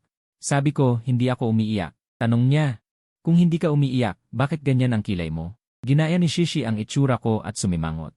Ang kanyang hitsura ay napakagiliw-giliw. Natawa ako at hindi mapigilang haplusin ang kanyang maliit na ulo. Labis akong naguluhan. 10 taon na akong kasal at nagtatrabaho ng husto para sa tinatawag na pamilya. Araw-araw akong nakangiti kay Liu Ruyan. Hindi niya ako binibigyan ng pansin. Araw-araw akong nagluluto ng masustansyang pagkain para kay Liu Xiaochen. Kahit na nilalagnat ako at nagkasakit, hindi ito naging eksepsyon. Ngunit kahit gaano pa ako magsikap, hindi ako pinapahalagahan ng mag-ina. Hindi rin nila alam kung ano ang gusto ko. Ngayon, naantig ako ng isang batang walang kaugnayan sa dugo. Bigla kong naisip, sana anak ko si Shishi. Sabi ko, tara na, Shishi, umuwi na tayo para kumain. Sabi niya, CJ, magkahawak kamay kaming dalawa nang marinig namin ang mga yabag sa likod namin nang maghanda kaming pumasok sa pinto. Lumingon ako, nakasimangot ako. Nasa harap ko ang 2 mukhang gusto kong takasan sa aking mga panaginip. Sa pagkakataong ito, si Liu Ruyan ay kasama si Liu Xiaochen. Ang kanilang buhok ay magulo at mayroon pa ring mga patak ng ulan sa kanila. Mukha silang kaawa-awa. 2 linggo na silang nasa Austria. Araw-araw nila akong hinahanap. Mula sa social media hanggang sa Chinatown, tinanong nila ang halos lahat ng mga Chino na maaari nilang tanungin hanggang sa malaman nila ang address. Ngunit nanahimik ako at tumalikod para umalis. Agad namang hinabol ako ni Liu Ruyan at sumigaw. Jiboda, huwag kang umalis, may itatanong ako. May kailangan ba si Ginang Liu? Sabi niya, 1 buwan na. Hindi ka pa rin bababalik? Sagot ko, pasensya na. Maayos ang buhay ko dito. Kung wala nang iba, maaari ka nang umalis. Napakalamig ng tono ko. Walang bakas ng emosyon. Medyo nataranta si Liu Ruyan. Sabi niya, hindi ba natin mapag-usapan ito? Bumalik ka na sa akin ngayon, lahat ng gusto mo ay pagbibigyan ko. Gusto mo ba dito? Bibilhin natin ito, tapos kukuha tayo ng 10 hardinero para mag-alaga ng mga halaman. Pagkatapos, maaari tayong magbakasyon dito. Tama, gusto mo rin mag-aral ng musika. Pwede tayong kumuha ng pinakamahuhusay na maestro sa buong mundo para turuan ka. At saka, Liu Ruyan, pinutol ko ang sasabihin niya. Gumulong ang ulo ng unggoy. Sabi ko, hiwalay na tayo. Huwag mo na akong guluhin. Pagkarinig nito, agad akong niyakap ni Sisi sa binti, at may galit sa mga mata niya. Tinitingnan ang mag-ina. Huwag na kayong bumalik, hindi kayo welcome dito. Nang makita ito ni Liu Xiaochen, bigla siyang nakaramdam ng selos. Ang dating yaya na gusto niya, biglang naging malapit sa isang batang hindi niya kilala. Galit niyang sinabi, sino ka ba? Bitawan mo agad siya, tatay ko siya. Nagngangalit ang mga bagang ni Liu Xiaochen habang tumatakbo. Pilit niyang hinihiwalay ang dalawa. 2 linggo na siyang naghahanap sa akin at naiirita na siya. Ngayon, ayaw ko pang sumama sa kanila.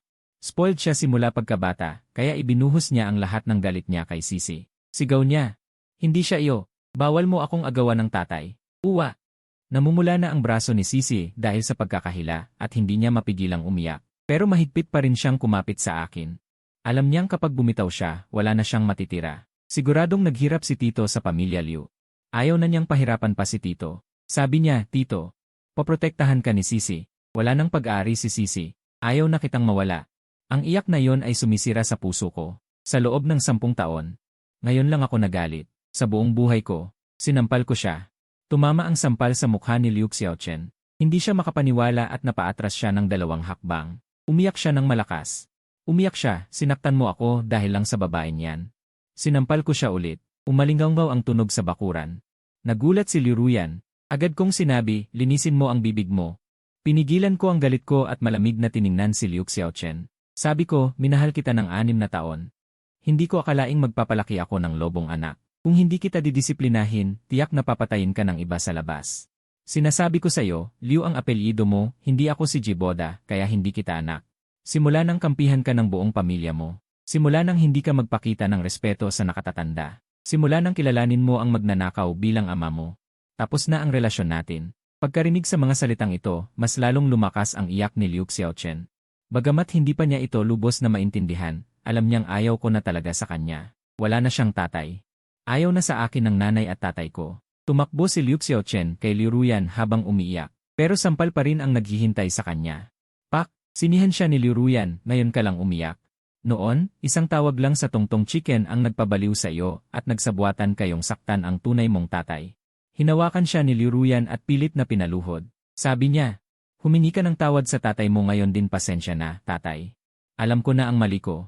Hindi na maidilat ni Liu Xiaochen ang mga mata niya sa kaiyak. Walang tigil lang siyang nagtutumumba. Alam kong para sa akin ang lahat ng ito. Hindi kita dapat sinigawan at sinaktan. Dumugo na ang noo niya. Pero hindi pa rin siya tumitigil. Sa sandaling ito, naintindihan na niya kung gaano kasakit noong araw na natumba ako at nauntog ang ulo ko. Sabi ni Liu Ruyan, Jiboda. Noon, nagkamali kaming mag-ina sa'yo. Binaliwala namin ang kabutihan mo. Namumula ang mga mata ni Liu Ruyan. Sabi niya, nagising na kami. Naparusahan na rin si Tongtong. Magsimula ulit tayo ng bagong buhay. Pwede ba? Ang dating mayabang na si Liu Ruyan. Ngayon ay nagpakumbaba at humihingi ng tawad sa isang lalaking inampon. Pero hindi man lang ako nagdalawang isip.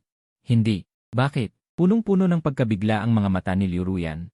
Tanong niya, hindi mo ba ako minahal kahit minsan? Wala ka bang kahit katiting na pagmamahal sa akin? Tinanong niya, hindi mo ba ako minahal kahit kailan? Wala man lang kahit kaunting pagmamahal. Umiling ako, walang bahid. Kalmado akong umiling. Walang kahit katiting na bahid ng pagkabahala. Sabi ko, lahat ng kabutihan ko sa inyo ay tungkulin lamang sa kontrata, di ba? Isa lamang akong ordinaryong tao. Anong karapatan kong mapangasawa ang mayaman? Anong karapatan kong makuha ang pagmamahal ng dalagang mayaman? At anong karapatan kong agawin ang pwesto ng dating kasintahan? Pagdating sa pag-ibig, hindi ako karapat-dapat. Ang malamig na mga salitang ito ay naging parang patalim na tumusok sa puso ni Liu Ruyan. Tinitigan niya ako. Halos hindi na siya makahinga. Ang dating puno ng pagmamahal na laging nakangiti sa kanya, ngayon ay halos hindi na ako tinitignan. Hindi pa niya ako nakitang ganito. Sabi niya, Jiboda, ako. May sasabihin pa sana si Liu Ruyan, pero agad akong tumalikod at nag-iwan ng 2 salita. Hindi ko kayo minahal kailanman. Dati, ngayon. At sa hinaharap, tapos na ang kontrata. Lahat ng ito ay maging isang malaking kalokohan na lang. Hinawakan ko ang kamay ni Shishi pauwi. Huling tingin ng batang babae sa mag-ina. At si Liu Ruyan at Liu Xiaochen walang masabi. Sobrang sama ng kanilang mga itsura. Sa pagsara ng pinto, tila ba nagkaroon ng 2 magkaibang mundo. Sa loob ng bahay, mainit at masaya. Kami ni Shishi ay kumakain ng mainit na pagkain at nagtatawanan. Sa labas ng bintana, abo na lang ang natira. Nawala kay Liu Ruyan at Liu Xiaochen ang huling bahid ng liwanag. Tuluyang napunta sa dilim. Simula ng araw na yon, araw-araw paglabas ko, nakikita kong may nakatambak na regalo sa tapat ng pinto. At may kasama pang isang bungkos ng sariwang rosas. Ngumisi lang ako at basta ko nalang tinapon sa basurahan. Hindi pa rin alam ni Liuruyan hanggang ngayon na hindi ko gusto ang rosas na binibigay niya. Dahil kahit gaano pa kaganda ito, hindi mo pa rin malalapitan. Ang iba pang mga regalo ay hindi ko ginalaw. Hanggang isang linggo muling bumisita si Liuruyan. Puro paghingi ng tawad ang sinabi niya. Diretso akong nagtawag ng pulis. Sabi ng pulis, paumanhin po, ginang. Tapos na po ang bisa ng inyong visa. Kinakailangan na po kayong pilit na pauwiin sa inyong bansa. At dahil sa paulit-ulit niyong panggugulo kay Ginoong J, hindi na po maaprubahan ang inyong visa application nang walang pahintulot niya. Sa narinig mula sa pulis, wala nang nagawa si Liuruyan kundi ang umuwi. At sa mga araw na wala ako, palala ng palala ang buhay ng mag-ina. Hindi alam ng bagong kusinero ang kanilang mga gusto. Laging mali ang luto sa kanilang panlasa. Ang mga kinuha nilang yaya ay puro maramdamin. Kapag nasigawan, agad silang nagbibitiw. Araw-araw, sumusulat si Liu Xiaochen ng liham ng paghingi ng tawad, naghihintay ng araw na maibigay niya ito sa kanyang ama. Habang si Liuruyan naman ay ginawa ang lahat para makontak si Jiboda. Hirap na hirap siya sa paghihiwalay sa kanya. Binuklat niya ang kanyang album sa cellphone pero kakaunting larawan lang nila ang nakita niya. Karamihan ay mga selfie na ipinadala niya kay Yi Tencheng noon. Hindi sinasadya na nakasama si Jiboda. Sabi ni Liuruyan sa kanyang sarili, bakit ganito? Hindi ko ba talaga siya pinahalagahan? Kumalat ang sakit sa buong katawan niya. Sa wakas, naintindihan niya ang ibig sabihin ng Ki kung kailan nawala, saka mo lang malalaman ang halaga. Noong mga unang araw na umalis si Jiboda, akala ni Liuruyan ay hindi lang siya sanay na walang naglilingkod sa kanya. Pero nang malaman niya ang buong katotohanan, napagtanto niyang matagal na pala niyang gusto ang lalaki. Hindi lang niya pinakasalan ito. Hindi rin niya tinanggihan ang pagbibigay ng kanyang katawan dito. Kaso lang, masyadong nakakasilaw si Yi Tencheng kaya nabaliwala niya ang pagmamahal na nakatago sa kanyang puso. Ang kayang manatili pagkatapos mabasag ang bula, iyon ang tunay na pag-ibig, Miss Liu. May natunton akong isang lead. Sa sandaling ito, biglang tumawag ang kanyang assistant. Sabi ni Liuruyan, bilisan mo. Sagot ng assistant. Ilang beses pong iminungkahi ni Ginoong Ji na mag-donate sa ampunan kung saan siya lumaki. Sinasabi pong maganda ang relasyon niya sa direktor nito. Posible po siyang makontak doon. Nang malaman niya ito, agad na nagpunta si Liuruyan sa ampunan. Sa loob ng opisina ng direktor, may ilang bag ng mamahaling regalo na nakapatong sa mesa. Ipinakilala ni Liuruyan ang kanyang sarili. Pero agad na itinulak pabalik ng direktor ang mga ito. Nakakunot ang noo niya. Sabi niya, kunin niyo na yan. Hindi namin kayang tanggapin ang regalo ng pamilya Liu. Maingat niyang sinulyapan si Liuruyan. Alam niyang may pakay ito. Para hindi mag-alala si Jiboda, palihim na tinanggihan ng direktor ang lahat ng donasyon mula sa pamilya Liu pagkaalis nito. Dahil alam niyang may kapalit ang lahat ng bagay mula sa pamilya Liu. Sabi ni Liuruyan, Direktor, nagkakamali po kayo. Isa lang po ang maliit kong hiling. Sincere ang tono ni Liuruyan. Hindi ko po kasi makontak si Jiboda. Maaari niyo po ba akong tawagan? Sagot ng direktor. Miss Liu, nagbibiro ka yata. 10 taon kayong kasal ni Jiboda pero hindi niyo siya makontak. Ako pa kaya na isang matandang babae. Paano ko magagawa yon? Sa narinig na yon, hindi na nagawang huminga ng assistant sa tabi niya. Sa pagkakaalam niya, wala pang nangahas na magsalita ng ganoon kay Liuruyan sa Jiangcheng. Kung dati yon, siguradong magagalit si Liuruyan. Pero sa halip na magalit, yumuko pa siya ng malalim at sinabi. Punong guro, dati ko siyang pinabayaan, kaya ngayon gusto ko siyang bumawi sa kanya. Pakiusap, bigyan mo ako ng pagkakataon, ani niya ng halos pabulong. Napabuntong hininga na lamang ang diyan sa nakitang pagpapakumbaba nito. Ang lalaking nakasal sa pamilya ng babae ay nagdanas ng maraming paghihirap. Utang ko sa kanya ang aking buhay. Wala akong karapatang magdesisyon para sa kanya. Pakiusap, unawain mo. Nang marinig ito, biglang natigilan si Liuruyan. Lumilitaw na pumirma ng kontrata si Jiboda upang iligtas ang buhay ng direktor. 30 taon na siyang naglilingkod para sa iba. Ngunit ni minsan ay hindi siya nagreklamo. Gaano ba siya kabait at kadamot? Pagkatapos magpaalam sa direktor, nagpunta si Liuruyan sa dormitoryo ng ampunan. Tinitignan niya ang mga alaala ng pagkabata ni Jiboda. Ang simpleng kapaligirang kinalakihan niya, mas lalo niyang naunawaan ang kanyang pinagmulan, mas lalo siyang nakaramdam ng sakit sa puso. Iniwan si Jiboda noong bata pa at hindi naranasan ang init ng isang pamilya. Noong una silang magkasama. Siguro ipinangarap din niya ang isang buhay na magkasundo. Ngunit siya at ang kanyang anak, paulit-ulit nilang sinugatan ang kanyang puso hanggang sa lubusan siyang mawalan ng pag-asa. Lumipas ang panahon. Dumating ang unang bahagi ng taglagas. Ako rin ay nasa loob ng akademya at sumapit din ang aking graduation ceremony. Sa maikling isang taon, nang wala ng pasanin ng mga bagay na nagpapabigat sa akin, ibinuhos ko ang aking puso sa musika. Sumabog ang aking talento sa nakakamanghang paraan. Naglabas ako ng 20 kanta na may malaking impluensya sa buong mundo. Sa pamamagitan ng isang kanta na pinamagatang na walang lungsod, kumita ako ng milyon-milyong dolyar. Matapos igawad ang premyo, lumapit si Yu Wei at nagbiro, "Naku, may talento ka pala, bakit ka pa nag-aaral dito?" Ngumiti lamang ako at sinabi, "Napilitan lamang ako ng buhay. Hindi tulad mo, Miss Yu, na lumabas para magpakitang gilas." Tiningnan ko ang kanyang baluktot na graduation cap at inayos ito. Naramdaman ni Yu Wei ang mainit na kamay, biglang namula ang kanyang mukha. Tanong niya, "Saan ka balak pumunta?" Hindi niya alam kung kailan siya nahulog sa lalaking nasa harapan niya. Hindi lamang siya gwapo at may talento, ngunit inaalagaan din siya tulad ng isang kapatid na nagpaparamdam sa kanya ng init na matagal na niyang hindi naramdaman. Sinabi ko, "Ako, siguro babalik na ako sa bansa." Tiningnan ko ang damuhan sa malayo at sinabi, "Hindi maaaring mag-ampon sa ibang bansa. Gusto kong bumalik at bigyan si Shishi ng isang tahanan." Kasabay na rin nito ang pagtatayo ng bahay ampunan. Tumango si Yu Wei at sinabi, "Napakagandang adhikain niya. Suportado kita." Tinapik ni Yu Wei ang aking balikat at sinabi, "Malaki rin ang impluensya ng pamilya Liu sa kabisera. Kung kukulitin ka ulit ng pamilya Liu, dadaan muna sila sa akin." Bumalik ako. "Hahaha, maraming salamat." Matapos naming mag-usap, balak ko nang bumalik para mag-impeke, ngunit ayaw pa rin ni Yu Wei at iginiit na samahan ako sa bahay. Sabi niya, "Bakit hindi na lang ako sumama sa'yo sa Jiangcheng? Magbuo tayo ng grupo." Tumanggi ako at sinabi, "Walang kinabukasan sa akin. Bumalik ka na lang sa kabisera.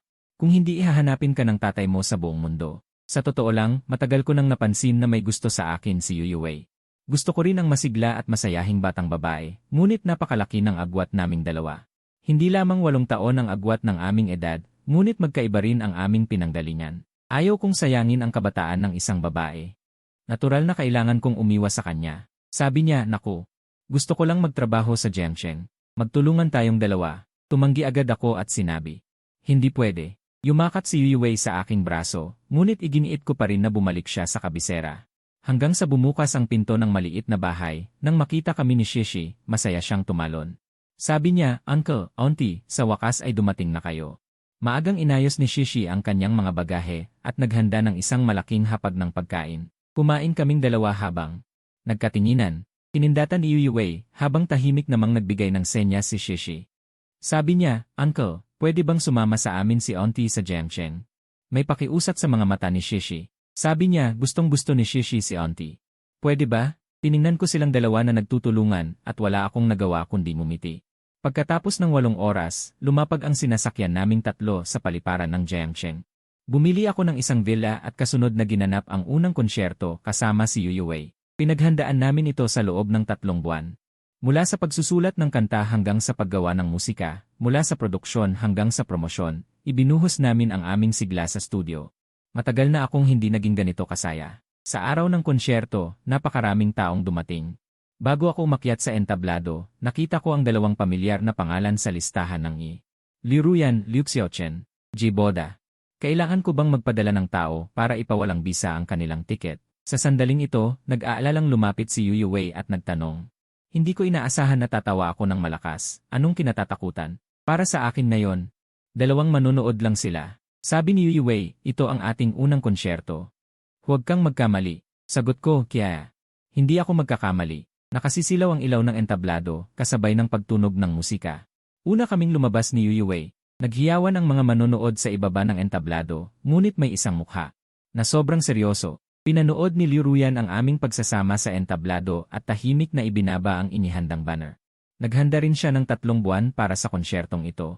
Plano sana niyang bawiin si Ji Boda sa mismong konsyerto, ngunit ang paglitaw ni Yu Wei ay hindi sinasadyang nagpabago ng kanyang isip. Nanginginig na nagtanong si Liu Xiaochen, "Mama, nag-asawa na ba ng iba si Papa? Huwag kang magsalita ng ganyan." Siguradong hindi niya ito maiisip. Sobrang gusto ni Liu Ruyan na sabihin ito, ngunit pinigilan niya lang. Pagkatapos ng palabas, pumunta siya sa backstage para hanapin ako. Muli kaming nagkita. Para kaming mga estranghero sa gitna ng maraming tao. "Ji Boda," tawag sa akin ni Liu Ruyan. Sabi niya, "Sa wakas nakabalik ka na sa Jiangcheng. Alam mo ba kung gaano katagal kitang hinintay? 1 buong taon? Siguradong bumalik ka dahil sa akin, hindi ba? Magpakasal na ulit tayo ngayon." Tiningnan ko ang kanyang mata na puno ng pag-asa. Bumuntong hininga ako ng malalim. Sabi ko, "Ma'am, wala po rito ang upuan ng manonood." Nang marinig ang tono kong napakalayo, tuluyang nawasak ang ilusyon ni Liu Ruyan. Akala niya ay maghihintay lang siya hanggang mawala ang galit ko. Hindi niya inaasahan na talagang ayaw ko na sa kanya. Nagmakaawa siya, Jiboda. Hindi mo ako pwedeng tratuhin ng ganito. Asawa mo ako sa loob ng 10 taon. May relasyon si Xiaochen sa'yo, hindi ba? Anak mo siya. Ngunit sa sumunod na segundo, biglang tumunog ang isang malinaw na boses ng babae. Tama na, sabi ni Yuwei, ngayon mo lang naisipang bumalik. Bakit hindi mo ginawa noon? Alam mo ba ang kasabihang ang tubig na bumalik ay mahirap nang ibalik? Guardia, dalhin niyo sila palabas ng silid pahingahan. Huwag niyong abalahin si Jiboda. Nang marinig ito, tuluyang nawasak ang puso ni Liu Ruyan. Ayaw ko na sa kanya at gagawin pa siya ng ibang babae. Naapihin, dati siyang hari sa Jiangchen. Hindi siya sanay sa ganitong kahihiyan. Bigla siyang nagalit at sumigaw, siguradong inakit mo si Jiboda. Kung hindi, bakit niya kami iwan ni Xiaochen? Tuturuan kita ng leksyon, babae ka. Itinaas ni Liu Ruyan ang kanyang kamay. Ngunit sa sumunod na segundo, hinarang ko siya. Hinigpitan ko ang hawak sa kanyang pulso. At ibinagsak siya. Tiningnan ko siya at nagbabala. Lumayo kayo sa amin. Nasusuka ako kapag nakikita kita. Lumapit ang mga gwardiya. Nahilo si Liu Ruyan.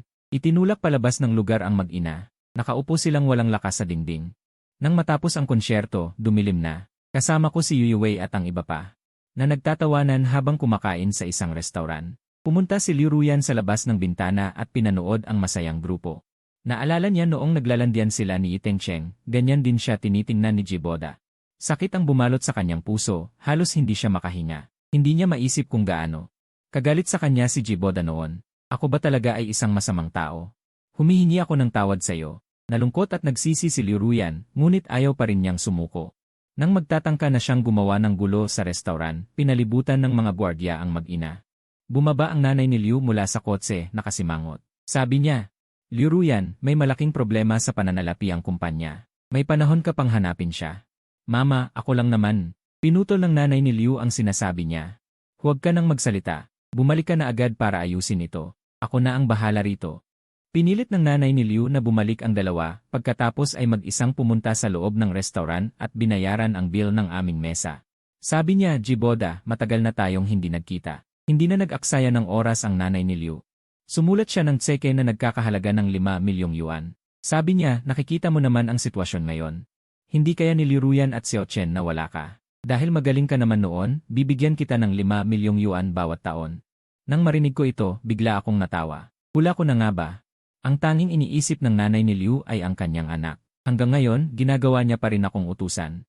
Sinasabi niya ito na parabang nagbibigay siya ng biyaya. Wala siyang pakialam sa nararamdaman ko, ginagamit lang niya ako kapag kailangan niya.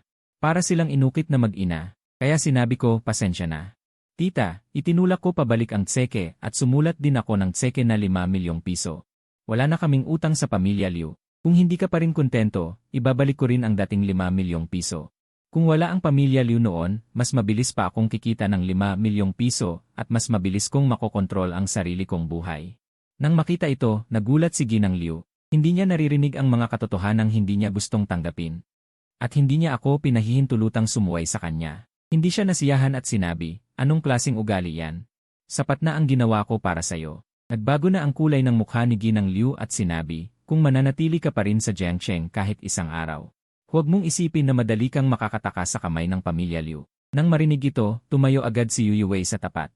Malamig siyang humalakhak at sinabing, binabantaan mo ba si Jiboda? Ang galing naman ng pamilya Liu. Galit na galit si Ginang Liu. Sa tuwing naiisip niya ang kalagayan ng kanyang anak na labis na nasasaktan, gusto na niya itong itali at dalhin pabalik.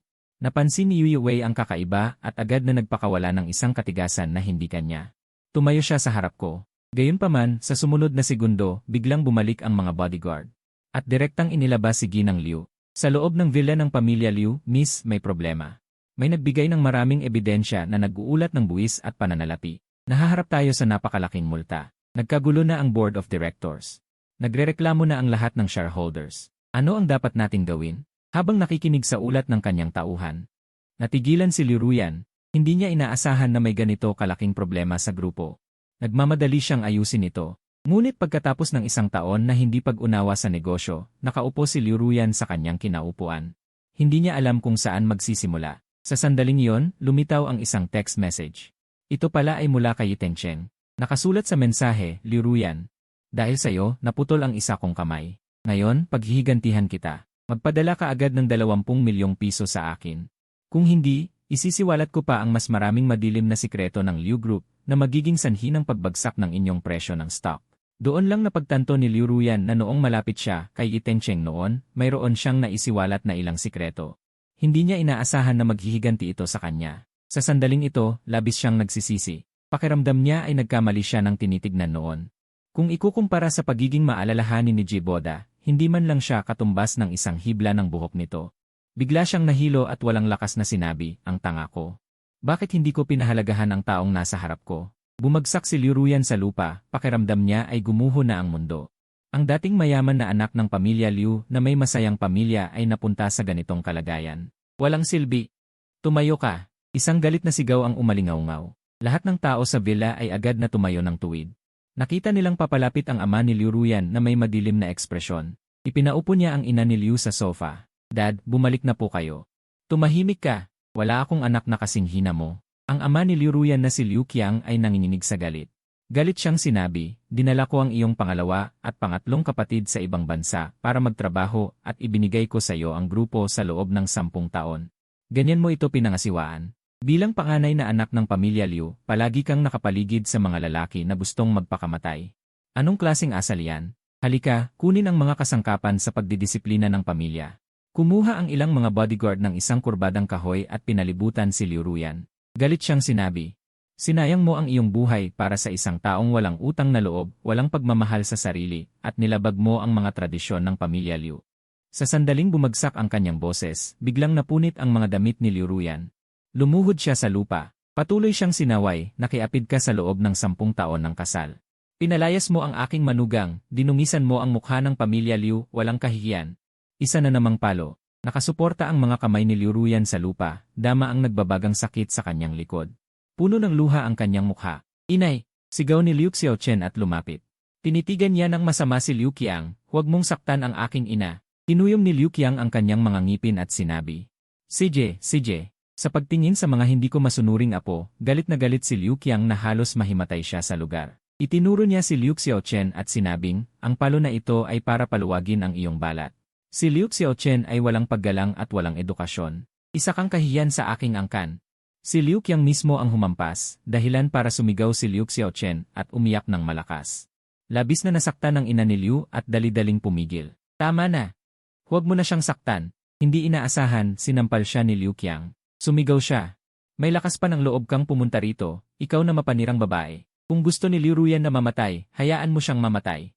Tignan mo kung anong nangyari sa pamilyang ito. Lahat kayo ay nasanay na. Umiyak si Ginang Liu. Ginagawa ko lang ito para sa aking anak. Galit na sinabi ni Liu Qiang, para sa kanya ka gumagawa ng mabuti. Ginagawa ko rin ito para sa kapakanan ng aking anak, bulyaw ni Liu Qiang. Ginagawa mo ito para sa kanya. Maaari bang basta-basta na lang diktahan ang buhay ng iba? Dahil ba matagal nang may kapangyarihan, akala mo'y kaya mong kontrolin ang lahat.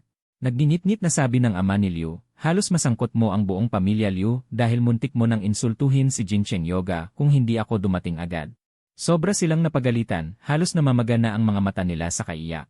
Sakit ang nararamdaman ni Liu Ruyan sa kanyang puso at isipan. Naalala niya ang sinabi ng kanyang ama at sinampal niya ang kanyang sarili ng 2 beses. Ginoo, naayos na po ang gulo. Nahuli na rin po ang mga salarin. Sa puntong ito, pumasok ang isang tauhan para mag-ulat at dinala rin si Ito Cheng. Gusot-gusot ang kanyang buhok. Sobrang takot ang kanyang mukha. Nagmamakaawa siya, Ginoong Liu. Huwag po, parang awa niyo na, pakawalan niyo na po ako. Tanong ni Liu Qiang. Ikaw ang ugat ng lahat, hayop ka. Biglang lumamig ang boses ni Liu Qiang. Napakasama at nakakalaso ng kanyang mga mata. Sabi niya, naputulan ka na ng isang kamay, naglakas loob ka pa ring gumawa ng gulo. Kung gayon, patahimikin na kita ng tuluyan. Ang ulan pagdating ng taglagas ay walang humpay. Ang unang bagay na ginawa ko nang makuha ko ang kita, ay pumunta sa ampunan sa kabila ng ulan. Nang makita kami ng direktor, biglang napalitan ng kagalakan ang kanyang pag-aalala. Jiboda, Shai, kayo pala. Simula pa noong nakaraang taon, inaasahan ko na kayong babalik. Sa wakas, nakita ko kayo ngayon. Sabi ko, Lola, abala ako sa konsyerto nitong mga nakaraang araw, kaya hindi ako nakadalaw. Hinawakan ko ang kamay ni Shai at sinabi, balak kong mag-donate ulit ng 2 milyon sa ampunan. Ito ang perang pinaghirapan ko. Bukod pa rito, gusto ko ring humingi ng payo tungkol sa pag-aampon. Nagulat ang direktor nang marinig ito. Tanong niya, bakit? Gusto mo bang ampunin si Shaishai? Ayoko na siyang makitang pag-alagala. Tumango ang direktor. Hinaplos ng direktor ang masunuring mukha ni Shaishai. At bumuntong hininga. Nakakalungkot lang at lalaki ka, kaya hindi mo siya maaaring ampunin ng mag-isa. Ayon sa patakaran, kailangan mo ng asawa para ampunin siya. Magpakasal. Saan ako kukuha ng asawa? Natulala akong tumingin kay Shaishai. Ngunit sa sumunod na segundo, may narinig akong boses mula sa likod ko. Magpakasal ka sa akin. Nakangiting lumapit si Yuyuwei. Dali-dali kong sinabi, huwag kang magbiro. Hindi pwede. Kahit anong pilit niyang tumanggi, nakita pa rin ng direktor ang iniisip ko. Matagal na niyang naririnig ang tungkol kay Yuyuwei. Bagamat galing din siya sa mayamang pamilya, wala siyang kahit katiting na kayabangan at marami pa siyang naitulong sa akin. Ang bait ng batang ito, bagay na bagay kay Jiboda. Biro ng direktor. Ganito na lang, lumapit kayong dalawa para makita ko kung bagay kayo. Inilapit ako ni Yuyuwei, halos magdikit na ang aming mga mukha. Tanong niya, Lola, ano sa tingin niyo? Sagot ng direktor. Maganda, may itsura kayong mag-asawa. Sa tingin din ni Shaishi, bagay na bagay kayo. Natawa kaming lahat nang marinig ang inosente at seryosong boses ni Shaishai. Nahihiya pa rin akong nagsabi, Lola, siguro pag-usapan na lang natin ito sa ibang araw. Hinampas ako sa braso ni Yuyuwei at nagreklamo. Jiboda, ayaw mo ba sa akin? Nagtatampo na sabi ni Yuyuwei. Hindi ba ako mas maganda kay Liuruyan? Nakatiis ka nga sa kanya ng 10 taon, tapos. Sumang-ayon din ang direktor. Ang swerte mo, hindi mo ba alam? Napakabait ng batang ito, mahirap hanapin.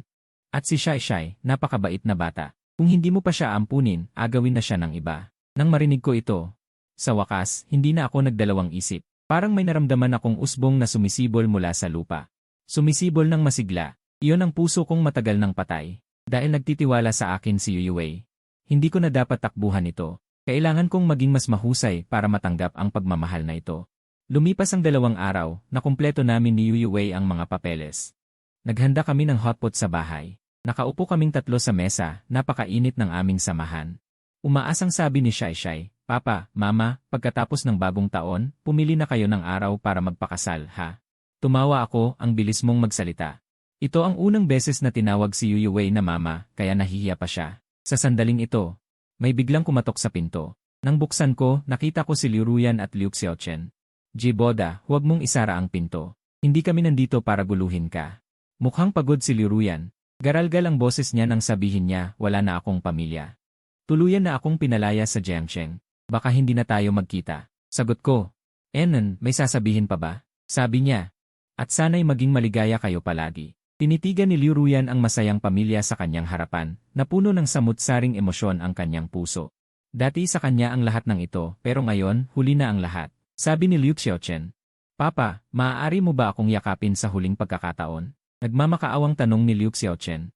Sisiguraduhin kong magiging mabuting bata ako mula ngayon, susunod ako palagi. Nag-atubili ako sandali.